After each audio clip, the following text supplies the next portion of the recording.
جئنا إلى الدنيا كي ندعو إلى الله لننشر الخير في الكون الذي حارى ونرسل العطر من روض الهدى.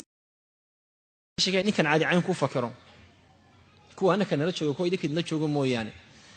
2 sanadood ka horto ayaa waxa noo yimi inamo ka yimi tuulo noo dhow ayaa masaajid waxa wada Saciidow waxaanu iibsanaynaa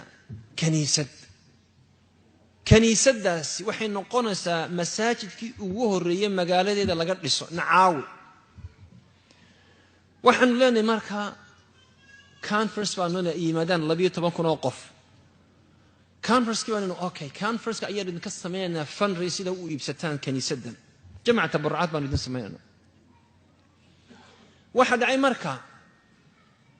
gaalada hadii ogaadaan in kaniisadu uu iibsanayo ay iibsanayaan dad muslimiin nagama iibinayaan waxaanu sameeynaa waxa la yiraahdo private sale kuwa maxay qofka wax ka iibsanaya garan meesida laakiin waxa la macaamilaysa de qofkii simsaarka ahaa kaasoo mad la macaamilaysa asaguna kaasoo la macaamilaya umaanu sheegin inaanu muslimiin nahay magac qof baanu ku iibsanay magacii baan waxa magac generic ku ahaa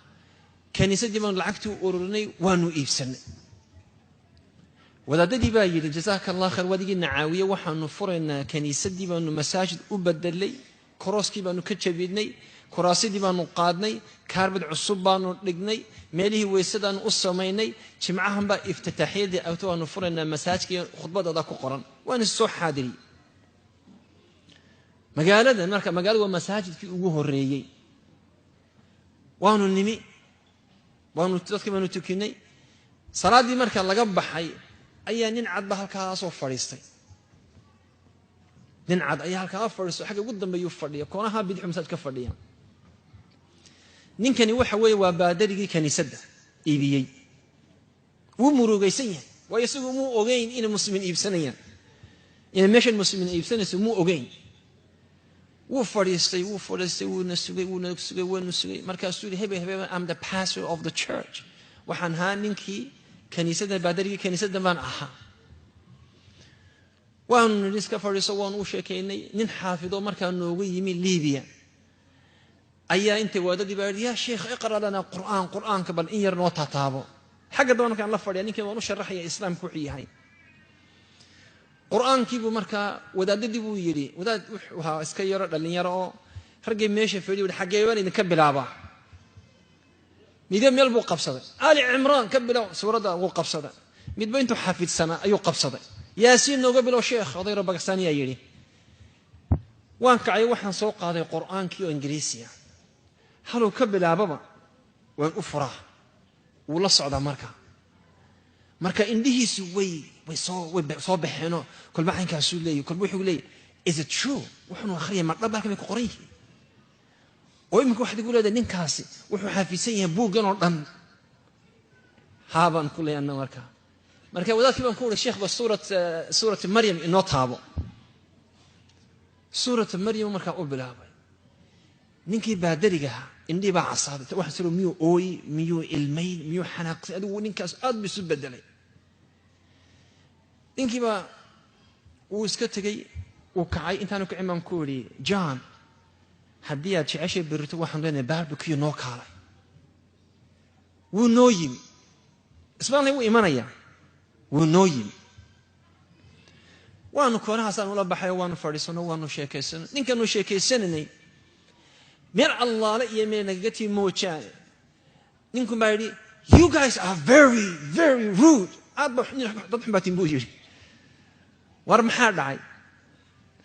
wuxuu yiri kaniisadii dadkii magaalada joogo oo dhani nafti bay keeneen waxay ninkii kaniisada xarashay baa tahay memberkeygii annaka meesha noo qoraabuu yiri way lacagtii bay naga noqdeen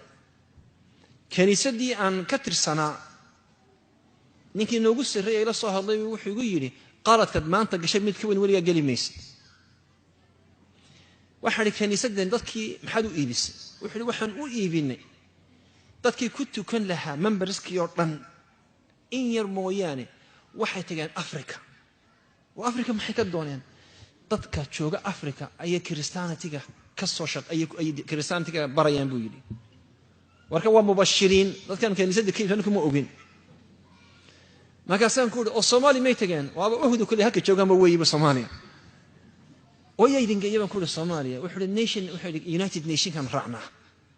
United Nation ka ayaa kuwan NGOs ka is qora ayaan ka wada shaqeynaayo kuwaasana la wada buu yiri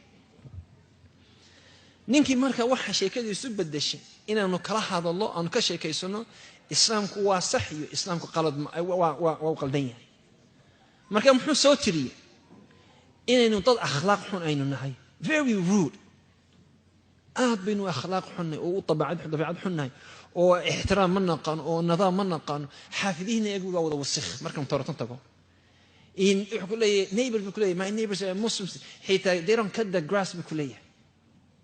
دوغان غوري كسو هربح عاوسكان ير بكو حتى ما جران maxay sugayeen xoolo in riyo yimaadaan buu yiri maxay waaradnayna karin marka fikrad qalada ayuu naga fahaystaa marka sulu dumarkana waa abuse dumarka waa abuse garaysan waxaan ku yiri waxa Mareykanku iyo Canada ay cadeeyeen 70% dadka soo muslima waa dumar miyaad aragtay baa qof aqli leh oo waayeela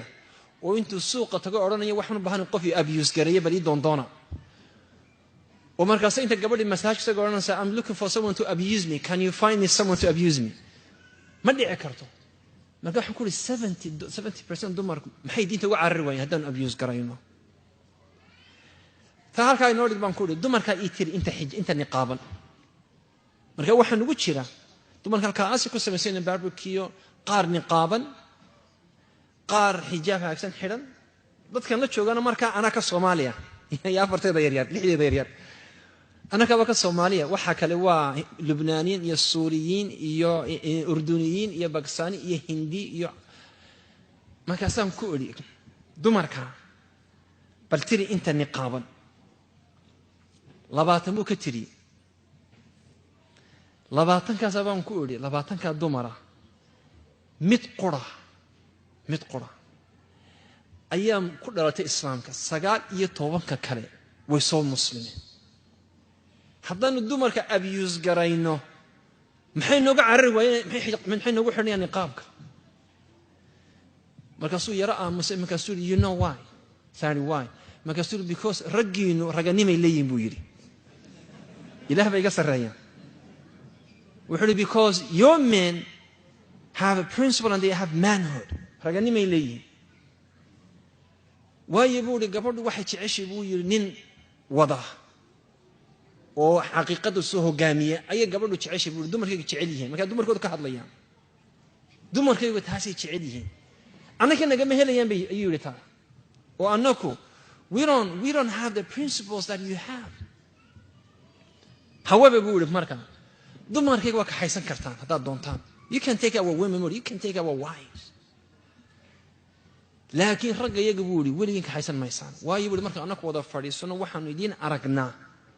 ina noo timaadeen sida dumarka iyo carruurta nooga xadaan sida dumarka iyo carruurta nooga qaadataan marka nimadii iyo cadaawadda جئنا إلى الدنيا كي ندعو إلى الله لننشر الخير في الكون الذي حارى ونرسل العطر من روض الهدى الزاهي ويشرق السلم أنوارا